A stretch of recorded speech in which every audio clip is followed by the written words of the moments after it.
ഇന്നത്തെ വചനം മാർക്കോസ് 4:30. കടുകുമണിയുടെ ഉപമ. ദൈവരാജ്യത്തെ എന്തിനോട് താരതമ്യപ്പെടുത്തും? അതൊരു കടുകുമണിക്ക് തുല്യമാണ്. നിലത്ത് പാകുമ്പോൾ അത് ഭൂമിയിലുള്ള എല്ലാ വിത്തുകളേക്കാൾ ചെറുതാണ്.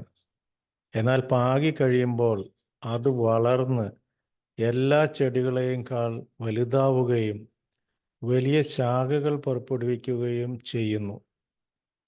അങ്ങനെ ആകാശത്തിലെ പക്ഷികൾക്ക് അതിൻ്റെ തണലിൽ ചേക്കേറാൻ കഴിയുന്നു. അപ്പോൾ കടുകുമണി ഏറ്റവും ചെറുത്, അത് വളർന്ന് വലുതായി കഴിയുമ്പോൾ അത് ഏറ്റവും വലിയ മരമായി തീരുകയും പക്ഷികൾ അതിൽ ചേക്കേറി കൂടുകൂട്ടി അവർക്ക് വസിക്കാനായി ഒരു അഭയ കേന്ദ്രമായി മാറുകയും ചെയ്യുന്നു. ഇപ്രകാരം തന്നെയാണ് ദൈവരാജ്യം. കർത്താവിൻ്റെ ഒരു സ്പാർക്ക്, പരിശുദ്ധാരൂപിയുടെ ഒരു പ്രസൻസ് നമ്മളിൽ ഉണ്ടാവുകയും നമ്മളതിനെ അതിനോട് സഹകരിച്ച് ആ ഒരു പ്രസൻസിനെ നർച്ചർ ചെയ്ത്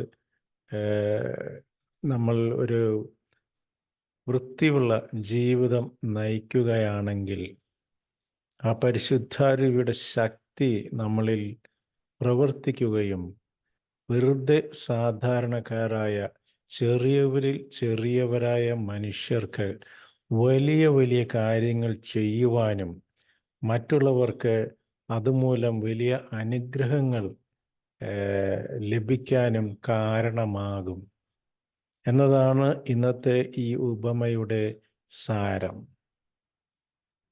അപ്പോൾ ദൈവത്തിൻ്റെ ഒരു സ്പാർക്ക്, ഒരു സ്പർശനം നമ്മളിലുണ്ടെങ്കിൽ നമ്മളത് അനുദിനം അത് ആളിക്കത്തിക്കുകയാണെങ്കിൽ, വചന വായനയിലൂടെയും വിശുദ്ധ ബലിയർപ്പണത്തിലൂടെയും ധ്യാനത്തിലൂടെയും പരോപകാര പ്രവൃത്തികളിലൂടെയും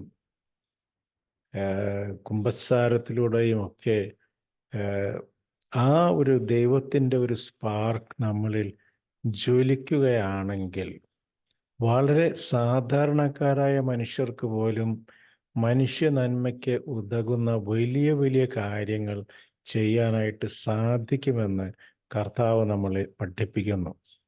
ഏറ്റവും വലിയ ഉദാഹരണം മദർ തെരേസ. 10 രൂപയായിട്ടാണ് ആ കോൺവെന്റിൽ നിന്ന് മദർ ഇറങ്ങുന്നത്. വേറെ ആരുമില്ല, ഒറ്റയ്ക്ക്.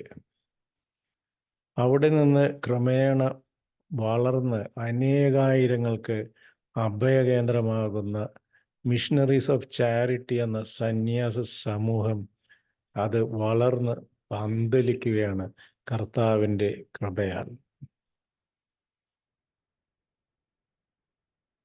അതുപോലെ തന്നെ ചവറയച്ചൻ സ്ഥാപിച്ച സഭ, അങ്ങനെ എത്ര വൻവൃക്ഷങ്ങൾ നമുക്ക് കാണാൻ സാധിക്കും. നമ്മുടെ ചുറ്റും കണ്ണോടിക്കുമ്പോൾ എളിയവരിൽ എളിയവരായ സാധാരണക്കാരും ക്രിസ്തുവിന് ഉതകുന്ന വലിയ വലിയ പ്രവൃത്തികൾ ചെയ്യുന്നത് നമുക്ക് കാണാൻ സാധിക്കും.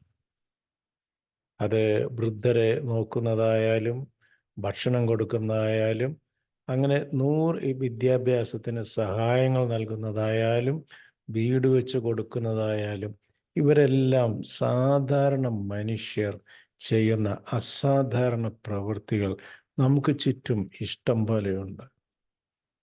അപ്പോൾ കർത്താവിൻ്റെ പ്രകാശം നമ്മളിൽ വരുമ്പോൾ നമ്മൾ എത്ര എളിവന്മാരും എത്ര ചെറിയ കഴിവുള്ളവരായാലും അവർ വളർന്ന് പന്തലിച്ച് അവർ ഭൂമിയുടെ വെളിച്ചമാകുന്നു, ഈ ഭൂമിയുടെ ഉപ്പാകുന്നു. അവരെ കൊണ്ട് കർത്താവ് വലിയ വലിയ കാര്യങ്ങൾ ചെയ്യിക്കുന്നു. നമ്മളെയും കർത്താവ് ഇതിലേക്കാണ് വിളിച്ചിരിക്കുന്നത്. കർത്താവ് തന്നെ പറഞ്ഞിരിക്കുന്നു, ഞാൻ മുന്തിരിവള്ളിയും നിങ്ങൾ ശാഖകളുമാണ്. എന്നിൽ ചേർന്ന് നിന്നാൽ നിങ്ങൾ വളരെ അധികം ഫലം പുറപ്പെടുവിക്കുമെന്ന് കർത്താവ് തന്നെ നമ്മളോട് പറഞ്ഞിട്ടുള്ളതാണല്ലോ. നമുക്ക് കർത്താവിനോട് ചേർന്ന് നിൽക്കാം. കർത്താവിൻ്റെ ശക്തി നമ്മളിൽ പ്രവർത്തിക്കട്ടെ. നമുക്കതിനെ അനുവദിക്കാം. കർത്താവിനോട് മറുതലിക്കാതെ കർത്താവിൻ്റെ വചനമനുസരിച്ച് ജീവിക്കാം എന്ന് നമുക്ക് പ്രതിജ്ഞയെടുക്കാം.